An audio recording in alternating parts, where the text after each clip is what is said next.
we're starting the interview. We're in the middle of the fucking street. Hell yeah, let's on do the this. Sidewalk. How's it going?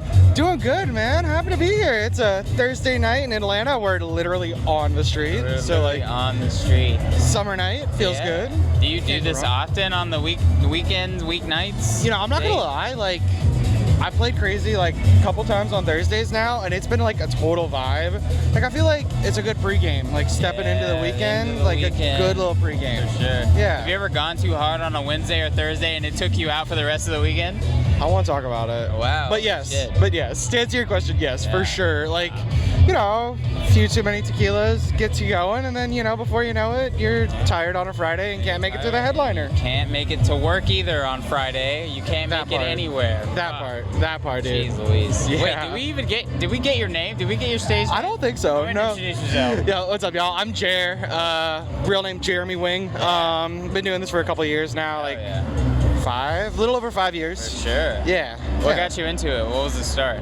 It's kind of a weird thing. So I've been like DJing online and doing like online radio stations on like you know, like VR chat has like DJs and stuff like that. So like I used to do stuff like that online back when I was like 12, 13 and 14. Wow. So like I've always loved music and like making people dance. It's a good feeling, you know, like as a DJ you get up on stage and you're making people dance and move, and your track selection, it feels good.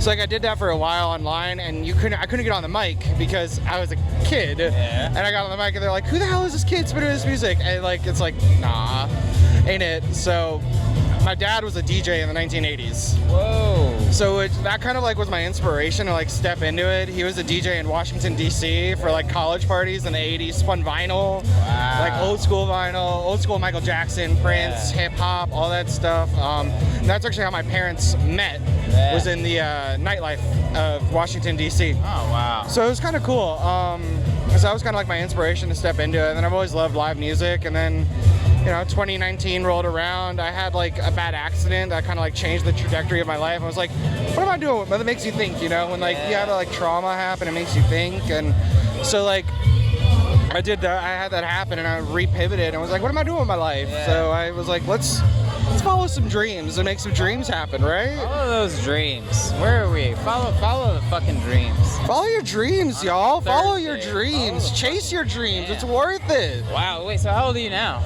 I am about to turn 28 on Wednesday. On Wednesday? Yes, sir. So today was kind of like my birthday celebration out and about. So it's nice to get to like chat with y'all on my birthday. Are you going to do anything on Wednesday, like your actual birthday? I'm not going to lie. So like, I get tired of going out because I work at a music venue. So like, I feel like going out and partying and celebrating now is me staying home, like low key. But like, it's kind of nice to like chill with your family on my birthday. It's kind of like my vibe now. It's like dinner with the parents, and then like the weekend before or after, go party. You know? Yeah. Or if it falls on a weekend, let's go crazy. Are you a birthday dinner or like a birthday cake? What are you doing? Well, like, why not both? Oh yeah, true. Why not Some both? people only get the cake, like they do their whole day normal. They'll eat like a PB&J or like multiple PB&Js, and then they'll like be like, yeah, I'm going to get this cake specifically. And they gotta have that cake, you know, like that that ice cream cake from Baskin Robbins, and it's gotta be that specific flavor. Boom. And then, you know, got your name on it, and it's like it's a special occasion, you know, so it makes sense. Or there's some people that are like, they're not really into desserts, but they're gonna go to like a really nice restaurant, like a roof or something. Exactly. So like that's typically what I like to do, is like go to a nice restaurant with my family, like, cause it's always kind of been a tradition that I go to Red Lobster, but rest in peace, Red Lobster. Rest in peace. I have a craving. Wait, are they closed? They went bankrupt, bro, and They went closed bankrupt. all their locations. When? This year. Holy shit! I was there like I think 3 weeks ago. Yeah, that was a whole thing. It's garbage. It breaks my heart, man. Like Red Lobster was the goat as a childhood, you know, those cheddar biscuits. Yeah, those biscuits, dude. Fucking cheddar biscuits be smacking. I think we went off on a tangent. So We happy definitely birthday! did. Thank Today's you. fucking Thursday. We're at Crazy Atlanta. We're in the middle of the sidewalk. We're gonna get punched. We got people walking by. It's a vibe. It's a vibe. Walking by. We got house music over here. We got chill shit inside. We're chill shit, dude. We're vibing. We're in the city, dude. We're young. Yeah. And we're 20. Yeah, no, so yeah, I've been doing this for a couple years, and then so at the same time when I was like doing the career pivot or like the life pivot, I started doing photography. And like a lot of people know me as like a photographer more than a DJ. And a lot of people know me as like Wingtip Studios because that's my project, and they see me around shooting all the local DJs and all that stuff. And I got big shout out to the Torch drum and bass crew. If y'all are out there, big shout outs to Torch. Y'all got me started, got me really going. It felt great to get my footing. You know, Masquerade's fun too. It's a fun little venue, and D&B is always a good vibe. So shout out to Torch, and they had me out, and I got my footing in nightlife photography. And like, shooting in nightlife is hard, man. Those rooms are dark. Yeah. So unless you have like a mirrorless camera, it's so hard. It really is. What are some of the things, do you think that starting with like photography and the nightlife, how did it prepare you to be on like the other side of the industry, I guess? Like, you know, I think it allowed me to like build kind of connections where it's like I get to see what it's like to interface with promoters and see what it's like on the backside of things, to see that like, oh, there's a lot that goes into throwing a show, you know, like it takes a lot of effort and a lot of like logistical planning to bring all these pieces together to throw this like badass event, you know? Right. Yeah. So I think like doing the photography showed me that there's a lot to it, you know? Yeah. Were you nervous at all, like being the guy that went from like capturing the moments to the one that's like helping create them? Like, how does that work? I'm not gonna lie, like I wasn't really, it almost felt natural for me to like slide into that. It's funny you say this, so I just recently started doing promoting and booking myself over at Aisle 5. Shout out Aisle 5. Shout out Aisle 5. Y'all are my family, love y'all. And so I started doing promoting and booking there, and that's allowed me to see that even deeper side of things, and like how the process of booking an act, the whole process of buying their flights, getting their hotels, making sure their rider's covered, you know, who knows what they have on their rider. They could want a picture of Rob Schneider in the green room, you know, like some wacky, silly stuff, but like... Schneider rider. Yeah, Schneider rider, like... Put it on a shirt. I'm gonna steal that. That's good. That's good. Yeah. But no, like, it's been a whole, like, daunting process to learn that whole backside of things, but the transition felt so natural, where I've always been involved in that like music industry side of things, so it felt a natural transition that felt like what I wanted to do, you know? And is that something you do full time now? Like, I'd say it's like part-time, where I work at Aisle 5. I help like get their box office put together, and I do like some security stuff there, and then the backside of things I do a little bit of booking, a little bit of promoting. So I think that allowed like that whole slide in. Yeah. Wow. Yeah, dude, it's been a wild journey. I've been working there for like 2 years, and yeah, we just had Lumacy last weekend, and then got a bunch more stuff coming up this fall. It's hell of a time over there. Wow, well, we're excited for it. Wow, so let's dive into your set a bit. Dude, that was a wild journey. It was a wild journey. So can you break it down? Like, what's like your thought process going into something like that? I heard a small bird. You heard a lot of different stuff. A birdie told me that he heard that set that you played, and this time around you fucking killed it. So, shout out to Jobiashi. Oh, you the boy. I gotta give the bird a name. Gotta give the bird a name for sure. Shout out Jobiashi. That's the boy. Yeah. You know, I've been practicing this set for like the first 30 minutes. We're practicing this first 30 for like, I don't know, 2 weeks or so. It's kind of what I like to do. Y'all want to slide by? We're doing a little interview. He's a famous DJ. Oh. Wait, you could hear like with the music? Oh, yeah. No, it's sorta. It's very quiet. What is the interview for? So DJ. I'm a DJ, and they run a podcast. We're we're from New York. Oh, well, welcome to ATL. We're from Rockland County. Oh yeah. Yeah, but we came for a wedding today. Nice. Oh, hell yeah. Yeah. Hell yeah. Welcome to ATL, y'all. What do you guys live for? He's a DJ. He's a podcast. So podcast. What's your podcast consist of? What kind of Like, what do you content talk podcast? about? Oh, just DJ media, nightlife. Oh, nightlife. Yeah. What are pretty you guys cool. talking about today? So I just did a DJ set inside. We're doing live EDM music, dance music. Yeah, it's free. If you guys want to pop inside as a bar, live right music. there. Oh, nice. Yeah, so I did a DJ set inside. They recorded it, and then they normally do like an interview afterwards, and we get to like sit and talk about my DJ set, kind of me as a person, you know? Yeah. Are you just a DJ or like are you an artist? Right now I'm just a DJ, but I'm learning to like make music and dive into that whole side of things. That's good. That's good because I am an artist. What about you? What was the question? Artist? Or Oh yeah. Painter, producer, photographer. what kind of artistry? Like, are you strictly musical? Or are you just like podcasting? I do a little bit of everything. Videography? A little bit of all? Alright. What kind of music you cater to? A lot of dance music mostly, so like this kind of stuff, like house, yeah, mostly EDM, drum and bass, some stuff like that. Yeah, Definitely yeah. So what's We love your it. genre? Okay. for it? Yeah. This is the viral moment. Mostly house music. I'd say like house music is like my tried and true. Got married. But like that's what I like to do. Yeah. So that's good. How long you guys just came been in from there. business doing this podcasting? And I think these guys have been doing it for about a year and a half, 2 years. Correct me if I'm wrong. You guys have been going for like a year and a half. Yeah. Year and you a guys half. have merch, or you guys have like some type of like content Oh yeah. We Yeah, have so for they're the community? And So they're the private property group on Instagram. Okay. They do reels and a whole bunch of stuff, and they do. So this full interview will be available on YouTube. Okay. And then the set I just recorded will be available on YouTube as well. So you guys like gotta have like your own team with photography and any type of media work and stuff? Yeah. So it's Brandon and Jay are over here. I vlog. I'm a vlogger, but I vlog in Haitian Creole. I don't vlog Culture in vlogging, English. a lot of like Caribbean content. Yeah, it's like Haitian. Like I speak Creole in my vlog and stuff like that. So they can follow me at Giovanni. Yeah, tell them. Shout out Giovanni. You guys can follow me at GIOVANNIEBOU on YouTube for vlogs in Haitian Creole. If you're Haitian, what's up? You know the vibe. I used Hello, to for Haiti. life. Period. And y'all can follow me at Max Canvas. Max Canvas. Max.canvas. I'm an artist. Yes. More of a graffiti, more of a artist. Like drawing, Canvas painting. wise, painting, and a Yeah. lot of like Like we got clothing. like our art, like yeah. A lot, We got yes. matching styles. And also I do a little bit of music, Yes. but more culture music based on my like where I'm from. Yeah, I make a lot of Haitian that's music nice. mixed with like a lot of American music.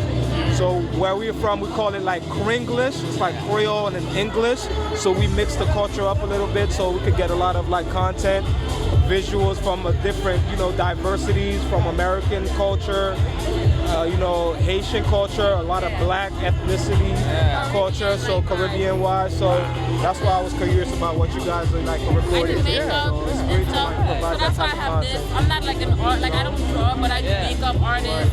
And you said about 2-3 years? They've been going for about a year and a half. Year and a half. Yeah. So roughly, what about you personally? How? I've been DJing for like four to five roughly, and I do like photography, and that's my side thing. The Talent is photography real. is how like, I kind of like. How long are you guys in Atlanta for? This media Until stuff. Saturday. Probably, Yeah, we came Wednesday. yourself into. Yeah, yesterday So we if came, you yeah. are It's a good strictly day. doing that, Nice. Yeah. it's a great startup, and I hope like you're really trying to like learn more about it, because when it comes to the photography, there's so much you have to be open to. As much as you think you might know, there's a lot you could know and you would like to know to like elevate yourself from going further into what you're trying to do. So big ups to that, and I'm Thank you, glad man. I you guys appreciate are out here doing a lot of content work. Thank you, man. I I know appreciate it's you. not Thank you, man. easy to do that. Oh yeah, I'm tired. It's Like every time you're in public, like when I'm vlogging, I'm like everybody's looking at you, like it's like relax. The composure is probably key. Yeah. Composure is key, because a lot of time when you're in front of that camera, your mental is trying to tell you to portray something that you're not. But when you're trying to keep your composure, you gotta. It's not even the camera most of the time. It's like everybody around you. People looking at you, like Yeah, can't let that affect you. You know, you be yourself, do your thing. Yeah. because they're not used to like being like in front of a camera. Yeah. You get used to it. Yeah. Yo, I don't care, bro. I pull out my camera anywhere. got to. Like vlog anywhere, bro. I don't care. Like it is what it is. What'd you guys say your name was? I'm Giovanni. Giovanni? Yeah. Max. You guys should follow my YouTube, Max.canvas. Max. I do a lot of little mukbangs and a lot of Yeah. videos that talks about like, you guys know what mukbangs are? Yeah. Yeah. So pretty much like what I try to do more of. I have a video up right now, and it's like a video that try to teach you guys about the culture of like, Different cultures. Yeah, It was like different- like- Haitian, Filipino, and Jamaican. but it caters more to like culinary. Yeah. We teach you the type of like foods in different cultures, but at the same time, it's a vibe where it's like genuine. Like you see like off the record how we'll probably just drink, smoke weed, and do all of that stuff. We had to get like, you know, And eat YouTube different to you know, allow that. So if you guys go on my page, you guys gonna see a video about like the culinary content, and it has just like that type of vibe, genuinity, where it's like, oh shit, everybody. It's like everybody. Like, what's your culture? Where you from? Where your parents from? England. England. Yeah, English culture. So then you would come to the table and you would introduce the type of food your culture normally caters to, versus like where you're from. Oh, where? Where oh, your parents from? Here. Your parents are American? Yeah. African American? Yeah. Their roots are strictly African Americans. They're not from anywhere else outside the country. I don't know. So you're more like into collard greens and like the chicken and the fried stuff, Southern home cooking, Yeah. So then, like, if you ever come to the table, you would bring your type of ethnicity and culture to the table, and then I would bring mine, and we would educate the public about like why we eat this, why we're like this, and it comes from the roots of where we're from and how we indulge and who we are, and you know, That's beautiful. as a culture. I love that. I'm glad you guys are out here. Thank you, man. I hope I didn't interrupt you guys. Yeah, I appreciate y'all. Appreciate y'all. Appreciate you, Max. Thank you Right? so much. Nice meeting you guys. Likewise. Have a good night, okay? Yeah. We have artist block, but it's all Yeah. good. Yes, sir. I appreciate. Just keep going. Just keep going. I appreciate y'all stopping by. Impromptu street interviews are crazy, man. We out here. Crazy, dude. That's Street interview. that's the name of the game, right? We out here on the street. Jared, see, if I was a DJ and I was you, I'd be like, shut the fuck up. This is about me today. Well, you know, I'm not gonna Like, lie. Like that was like 15 minutes. Like, I would have been like, we had a full conversation with them, you know. Like, I mean, I'm just a nice guy. I'm not gonna lie. I'm just a nice guy. You know, I like to get to know people. Absolutely. I like to know what people are about and what they got going on, because people are cool, you know. Sure. We all out here on this planet. We all got stories. You might as well get to learn a little bit about your fellow human. stories. That's why we're here, right? What were we talking about beforehand? Oh, the set. The set, music. that's right, the All so break music. us down. Like you said, you prepared for the set. Yeah. You were practicing. You put things together. What's your thought process or like workflow when you're putting together something like that? So my roots are like deep with like, you know, Above and Beyond, like the artist in the Anjuno label. Yeah. So like, I'm gonna go into my history just a little bit. Talk about myself just a second. Talk about I got to see Lane 8 once. I talk about Lane 8 all the time, people that know me. I got to see Lane 8 once at Terminal West, out of all venues. One of the best venues in the city, in my opinion. But I got to see Lane 8 there, and ever since then, like, something about that show just, like, changed my mindset toward music, and I fell in love with, like, deep melodic house music. And I like to think that that's, like, partially my brand, is, like, a deep melodic vibe. Yeah. But I like to showcase during my sets that I can play this dirty, grimy, cool, like, bassy house music, you know? So it's finding a cool contrast between the two of those that can work. Yeah. It's kind of a bit of a challenge, but I like to kind of take on that challenge. I feel like I did a pretty good job tonight. Yeah, it was solid.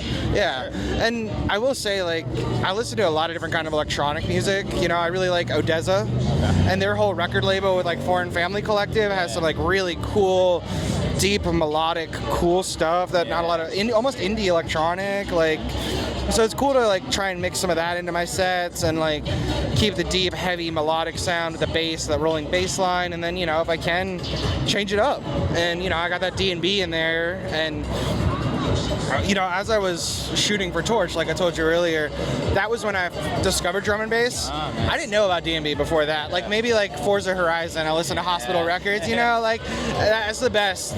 Liquid D&B is best to drive to, straight up. But I fell in love with drum and bass through Torch, and that gave me a whole new recognition and like deep love and respect for electronic music, because like drum and bass is cool, man. It's cool. It's fast. It's cool. It's wild. Like, and so much variety to it, you know? Like you can do like the jungle sound, or you can do that like minimal deep shit that I was playing, or that up-tempo euphoric liquid stuff that like you only hear on the beach, you know? So like drum and bass for all occasions. Drum and bass for all occasions, for sure. So like that's kind of my process, where it's like I put together songs that I think would kind of work together, and then put together like 70 to 80 tracks, and then kind of select from there about what direction I want to go. My library is pretty expansive, so that you know, makes it hard to choose from sometimes. Yeah, for sure. like how many like reserve songs? Like you got your set, you're taking it to the venue, but like how many? What's like on the back burner? Like the extra USB just in case shit hits the fan. Yeah, so that extra USB, I had 2 with me tonight, and I have one. The one I used tonight had like just like Tonight set on it, but that backup's got like 400 house music songs. Because like most DJs are gonna hate me to say this, but it's easy to mix house music sometimes. Like if we're on the floor, it's easy, repetitive beat to mix to. You know, if you know how to mix, it's not hard. So like it's always a safe backup if you're not feeling your set to just play some house music and some tech house, and it's always a vibe. Facts. People love dancing to house music. Yeah, I do. Absolutely. So that's that was kind of like my backup is like house and bass house. Much mad love for night bass too. Night bass, AC Slater, that whole side of bass house is always my favorite. Are there any tracks or artists that you find including in your sets more often than not? Absolutely. So there was one song that I played tonight. It's one that I've been playing like almost every set now, and it's by this artist by the name Nick Baker, but he's actually a duo, which is weird. The name sounds like one guy, but it's a duo, and it's a duo out of Philadelphia. A DJ by the name of Feel and another DJ by the name of Inspector, and they're both like dubstep DJs, like weird, like down tempo bass, deep dub. But they made a side project where they do like break beats and UK garage, and they're out of Philadelphia, and I'm just like, it's cool. It's cool. Yep. Like the resurgence of like break beats inside the bass music scene has been so cool to watch. So it's cool to see the producers kind of try new stuff and do side projects where they're making drum and bass, break beats, old school garage, you know, like it's cool. Yeah. It's really cool to see. So I played a song tonight called Fat Circuit by them. And it's the one with like the high end vocals that I played near the end. And it's just, the bass line in that just hits every time. Every time. So that's one of my go-tos right now. And then I always try and sneak in a Lane 8 track. Almost always. It's like a little rule of mine. I just always try and, like, if it's a remix of one of his songs or his remix of a song or just one of his originals, I just try and play Lane 8 if I can. He's always a vibe too. Shout out Lane 8, sponsor us. What did you play any originals? Sadly, I haven't like dove into like the whole side of producing. Okay. I have Ableton and I'm learning it slowly, but there's definitely a bit of a learning curve with learning Ableton and diving into it, you know, so it gets in the way of like, it's like where do I want my focus to be? I have that internal struggle sometimes of where I want my focus to be. Do I want to get better at mixing, or do I want to just dive in and learn how to produce and make my own music? And I know if I make my own music, I'll learn how to mix it because I made it. For sure. So like, and that's why like some of these big guys I'm sure are so good because they're just mixing their own music. They know what they're playing. Yeah. So there's a bit of a learning curve there, but I'm learning it slowly. I have a couple of whips, you know, a couple of works in progress. Drop the whips, dude. A couple IDs, you know. We're trying to hear the whips, dude. Dude, that's my struggle is like, you know, when you're doing producing, you produce, right? It's like mastering. If I would have played track out tonight, I would have just been like, oh, okay, that was a little loud. Yeah, it's always a little loud. Yeah, so that's my struggle is like I don't know how to master my tracks quite well enough yet to like play them out. But once I get there, you know, I think it'll be a point where I can start playing some originals and start doing that. And when I do, I want to like lean into making like drum and bass and deep house and stuff like that. A couple of my whips are like tech house and deep house. But I think that's what I want to lean toward when I start producing. That's dope. We're excited for it. Have you ever thought about just like sending your stuff to like a mixing and mastering engineer? Like I've thought about it myself, and I've also have a ton of friends, you know, here in the city that produce, you know, like shout out Jobiashi, shout out Viv Castle, the legend Viv Castle, for sure. And Viv's an iconic producer at this point, and he's been doing it for a long time. And I know he's got his mixing and mastering in his own ear that he could do. So I thought about sending it to them, but it's a matter of being vulnerable with your own artwork. Sure. And like, your friends have thoughts on it, and like, it's not to say that I'm not insecure, but it's like, you know, like that's a little baby, and you're sharing that piece of yourself with someone, and you hope that it gets received well. And sometimes getting feedback isn't always the best, you know, and sometimes it hurts, but taking it with stride and taking it in pride is good. But you know, sometimes it's hard to adjust to that. I feel. Yeah. So that's where I'm at on that side of the journey. Yeah. But definitely thought about it for sure. I would do it. Those are great guys. Joe They Hayashi, are. Viv. They If are. I had a little creative baby, I would throw it right into the arms of those two. I mean, out of anyone to trust, I think they would be the ones, for sure, for sure. And I've been fun to watch Joe Biashi's journey. He's been on a fun journey. So On the topic of journey, where do you kind of see yourself? You've been doing a lot of things for a long time. They all kind of coincide and intertwine and stuff like that. So like, where do you see yourself? Oh, sorry. Come Where on do you through, see y'all. yourself? Oh, is there not a? Hello. What? Ooh, that's a good question. I said, how do I get in? Get in where? Inside. Oh. With this, do I have to lift it? I really hope you don't. I don't know. I think this opens. Should we? Ricky's over there. Grab Ricky. She needs her way in.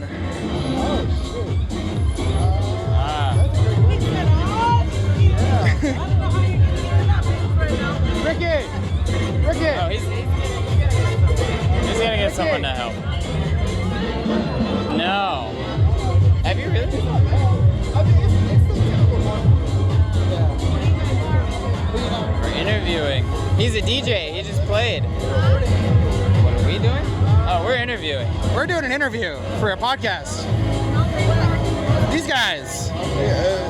This is a chaotic interview. We're talking about his life. Talking about my life. I'm a DJ. We're talking about my life through his podcast. Okay, so what's your life about? What's your DJ? My life is all about music. Okay. It's all about What kind of music? All of it? Dance music, house music, you know, the kind of stuff that keeps you moving and grooving. Exactly. Okay. Exactly. Yeah. Yes, What ma'am. you think about that, Des? I was She wasn't even listening. Girl. food on the brain.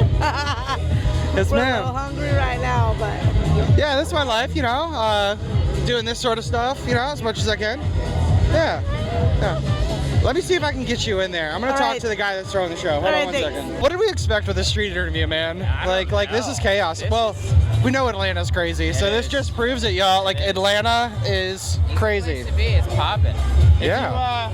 So if you weren't in Atlanta, where would you be doing everything you do now?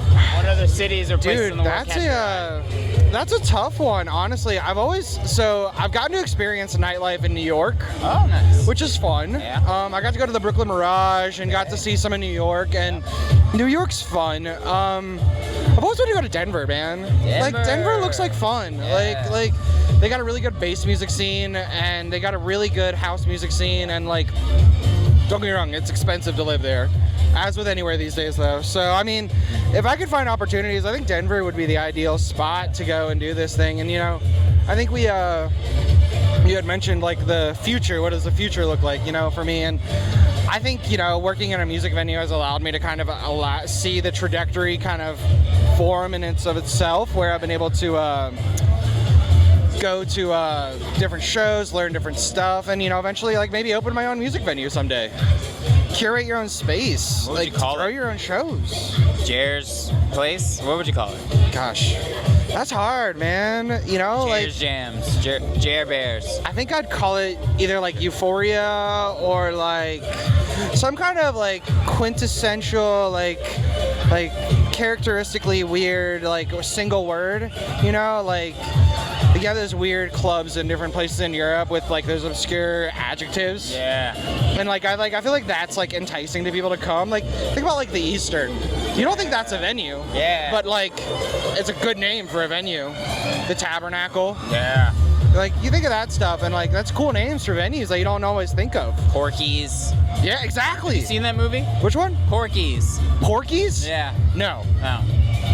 You should watch it. Okay, I'm gonna have to watch it now.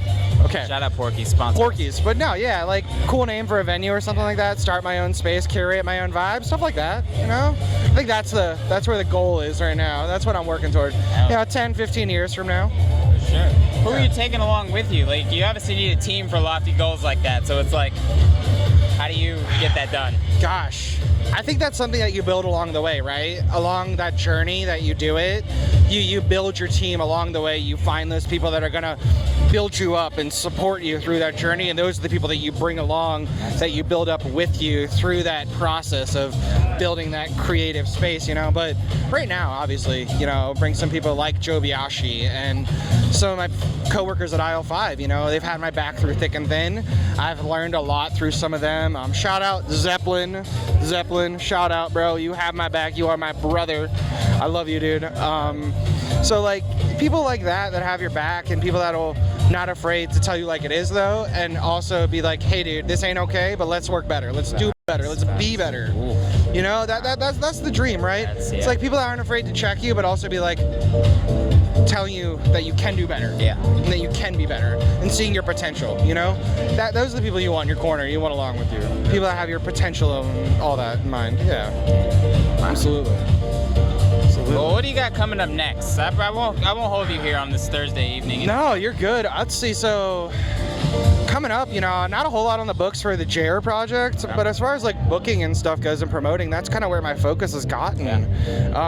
You know, Aisle 5's been the spot for me, and we have a lot of great stuff coming up in the fall. Aisle 5's 10-year anniversary is in October. Shout out to Aisle 5. We got some amazing shows. DJ Stingray, who's from Detroit, some Detroit techno, is coming in September. But 10-year anniversary, we got like the Whittler, good bass artist. We got some amazing other like dance music coming through that week. I can't say yet, you know, NDAs and things like that.